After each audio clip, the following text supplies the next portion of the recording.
can handle it. I'm glad they heard that. I am with Douglas Kinney Frost. He is going to be conducting the opera Santa Barbara's production coming up on Friday, November 6th, Sunday, November 8th. We'll talk about the details there in a minute. Mozart's Don Giovanni, the great masterpiece, the last three great operas with his pal Da Ponte, Incredible. the librettist. All three works. We're talking about a series I've got it here somewhere. Tell me, you know the three. Sure. Well, these are called the Italian operas of Mozart because he had the gift of Lorenzo da Ponte to be his librettist. Yeah. Da Ponte was one of the most interesting characters. I think Mozart gets all the credit usually, but Da Ponte deserves his own stance.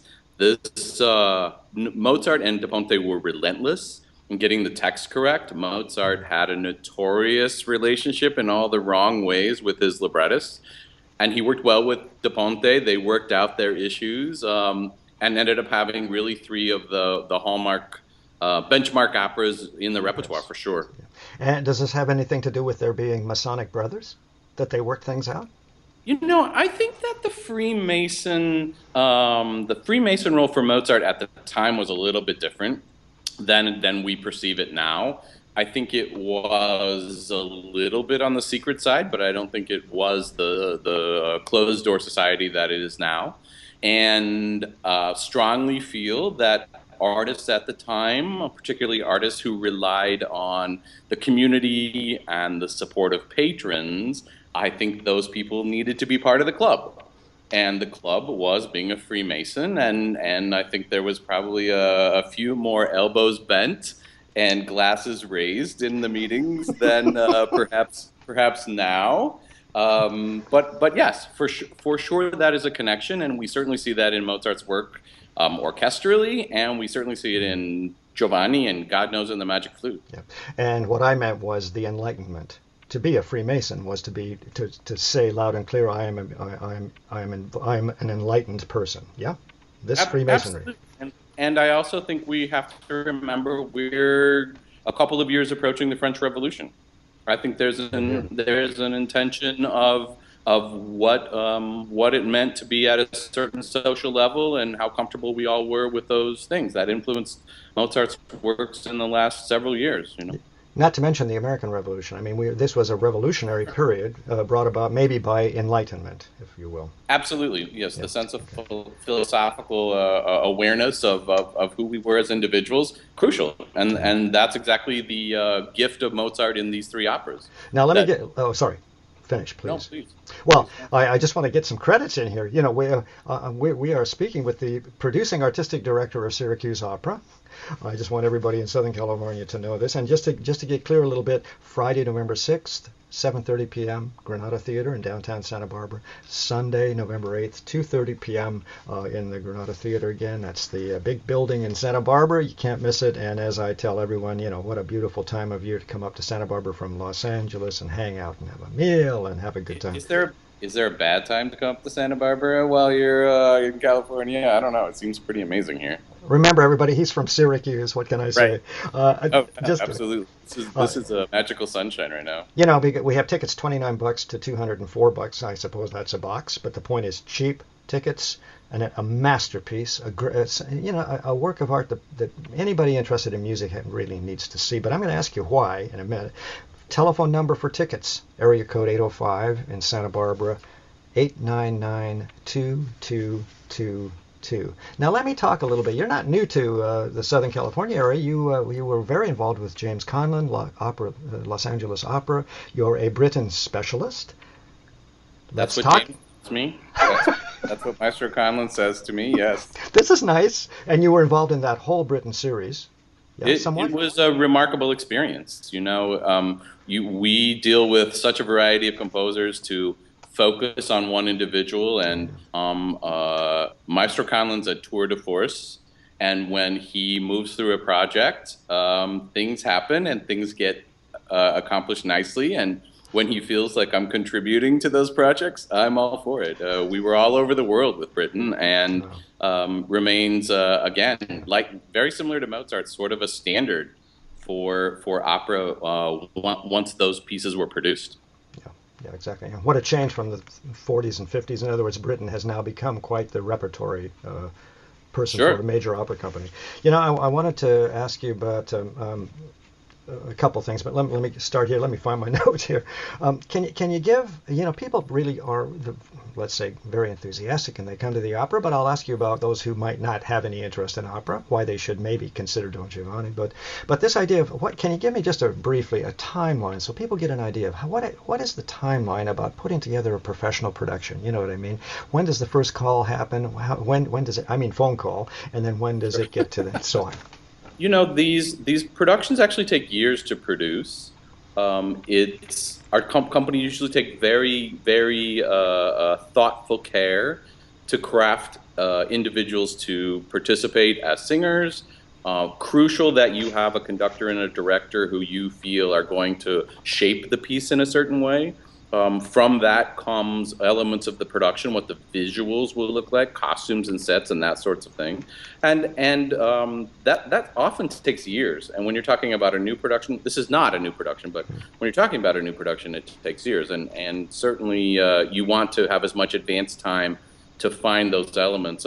For me, it's about ensemble casting. I always look for, you know, in this case, I want to know who the Don Giovanni is before I hire a Donna Anna, or I want to know who Rodolfo is before I hire a Mimi, because I think these pieces are about crafting stories through relationships, and those characters need more even than being stellar artists. I find it's important that they be of similar mind.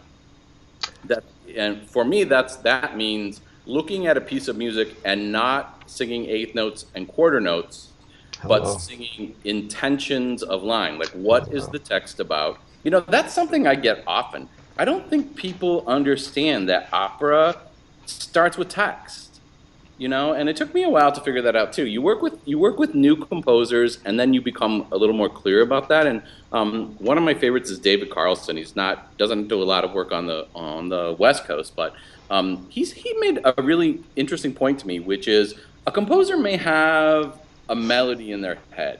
They may have a harmonic progression in their head. They may have a rhythm in their head, but they look for context. They look for text within a story for the times to develop that. But for sure, if you look at history from Monteverdi, when opera even started, great composers start with text. Really, all composers start with text. So when I'm interpreting, I conduct text. If I'm doing an orchestral piece without text, then perhaps the choices are a little more subjective in a way. So kind of a general statement, but when it comes to any piece that has text, you conduct the text. Yeah. The music supports the text, period. And in both cases, if I'm following you correctly, it's about imagery. In other words, text dictates musical imagery, let alone visual imagery. And in music, and you're also very thoroughly engaged as a symphonic conductor. You know what I'm saying? It's about Sure. creating an oral You know, imagery, if you will. Yeah. absolutely. You know, when you hear an orchestra that looks at the score and comes at it as a great player, and they get that bum bum bum bum is not about an intervallic change, you know, or if they play it as it's not, then that's when we get excited. That's when we as audience members and listeners get excited. And to me, quintessentially, there is no better example of that than Mozart. Mozart is the example that Puccini used, that Verdi used, Gluck also along those lines. But really, when it comes down to getting a sense of structure, a sense of architecture in a piece, Mozart, hands down, is the example. Yes. To say nothing of how he projects an idea or a feeling or a sensibility musically. Yeah. Sure, So if and you, sorry, go ahead. no, and it's very sophisticated. You know, I find also people think that Mozart's sort of pretty, but I do not want to listen to 3 hours of pretty. I don't want to listen to 3 hours of angry. I don't want to listen to 3 hours of any one dimension. And Mozart, you know, sometimes every other phrase, every other line changes intention, and it's our job to create a real palette for storytelling that way. You know. As we have discovered with Haydn, frankly. Now people are Sure. finally understanding Haydn, I The agree. colors, the moods, the sudden changes, the humor, all the rest of it. Right. We have to move on. Thank you for kind of sort of bringing us back to Don Giovanni. But so therefore, what I'm asking you is if you had one area that you could say to every audience member as they came in, assuming that they might not know much about this opera, what section would you say in which act where they would experience Mozart, the genius that everyone talks about? Can you Okay, give me that? Mozart the genius can be found from the moment I the know. orchestra plays to the end. No, I, no. f- I fell I fell right into that one. You're correct. I knew at the Act minute you started. Go.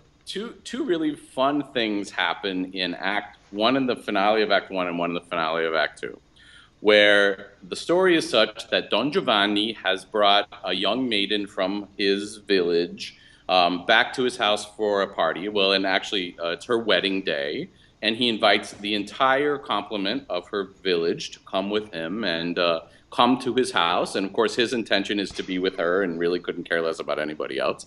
Um, Three of the other characters who are of his class level interrupt this, and so you have a very cinematic moment where there are lots of scenes happening on stage at one time. And what Mozart does that is utterly brilliant is he divides the orchestra into three different orchestras. They're playing in the same harmony, but they have different rhythm. And the idea is if you're at a party and you're listening to Conversation A in the corner, and maybe that's P Diddy on the CD playing, and you go and somebody else has jazz playing in the other room, and a third person has Blake Shelton playing. I don't know, I wish I knew but who you were talking about. That's how classicist I am. Go ahead. imagine three very different styles of kind, music happening at the same, like one experiences at a party. Three no, different, some conversations more animated than others. Some conversations happening between two people, some between three in a group. Mozart creates a musical moment where you have three very individual musical moments happening at the same time. And it all comes out of this idea of storytelling, that you're at a party, you're at the Don's house, and you're waiting for him to seduce the little peasant girl. By the way, we got to hurry because you have to get back to rehearsal here pretty soon. But is this your first Don? Let me ask. No, no, no, no. I've done many productions of this. I love it. He It's just one of throws it off many productions. I mean, come on. Well, for me, you get to a point where hopefully you have some influence in the work that you do, and when someone raises their hands and says, "I have a Mozart Da Ponte opera," I start jumping up and down and raising my hands, "Choose me, choose me, choose me," because I believe that it's all there, it's lined up, and I approach this score with a great deal of humility, which I do all of Mozart because I learned so much about who he is and about, honestly, this sounds like a grand statement, but I learned so much about humanity when I'm looking at a Mozart score because these characters are so dimensional. That's what Mozart brought at the time. He brought people who were not commedia dell'arte, who were the ingenue or the seducer. Don Giovanni's so complex as a character. He's not just the Don Juan stereotype. Just He's so layered. let me jump in with this. The publicity has talked about a film noir aspect. Sure. Can you Yes. can you give us any little teeny weeny hint? It's not going to be Uh, black and white, right? it's like a fantastic 40s Fellini film. Think about that. This Woo. can happen. This stuff can happen in any time period if the relationships are true. Yeah, If exactly. you're crafting music and intentions of scenes that are true, it can exist in any time period. So it's fun to try that. It's fun to see what would for example, in the traditional time period, perhaps there would be a stabbing with a knife. In the Uh 40s, a Fellini's oh. film, perhaps it's Uh something oh. else. Oh my So God, he gave it away. coming up with those, not entirely, I didn't give it away Okay. entirely. Coming up with those little intricacies helps keep it alive for us and bring it to a context for everyone. Okay, now very last one. Then you got to get out of here. Okay. In your perspective, what we just talked extensively about why people are going to want to come in the door, but is there just a 7-word thing that says why does the guy who would rather sit home, drink beer, and watch football go with the wife who's dragging him in. Forgive me the stereotype, everybody, but just so that you can give me what is it? What is it? What is it? If he wants to be married the day after the game, then I highly recommend that he come. No, I think that the issue is storytelling. People forget that opera is about storytelling. And if you love film, if you love musicals, if you love straight plays, if you love a really good television drama, opera supports that. The music supports the drama and the storytelling. It's not about having something at you for 3 hours. You know, it's about being a part of a story in a context. By the way, Douglas Kinney Frost, who will be conducting Don Giovanni the weekend of November 6th and 8th. I have a feeling this is going to be a fairly highly charged, energized Don Giovanni. Bring it, baby. You sound pretty, well, bring it on, baby is right. Anyway, Douglas Kinney Frost. What can I call you, Douglas? Can I say Doug? Absolutely. What? Okay, thank you. You're being general. Anyway, Douglas, many thanks for giving me some time. Now get to rehearsal. By the way, how are things shaping up already? Very well. We're all through with Act 1. We're starting to craft Act 2 and be very specific about our choices in Act 1. People will get a very clean story when they come to see this production. Very clean, fulfilling look at these people. It's a very fine endeavor. It's very nice to be a part of this. Yeah, and that is part of this whole process of putting it together. You know, you take it, you hone it, you shape it, you look at it, you shape it some more, you clean it up, and so on, even at the professional level. Yeah. Well, people don't understand. We can spend 3 hours on one musical turn. Yeah. And by musical turn, I mean emotional turn. Yeah. Yeah. You know, when does this one specific emotion change? When does one of these women being seduced by Giovanni give in? We spend hours to make that clear and make that readable, so that when you come to the theater, you're moved by this stuff, because we are. Okay, bravo. Douglas Kinney Frost, I think Syracuse is lucky to have you. Thank you very much. Looking forward to seeing this production. Great. Bye.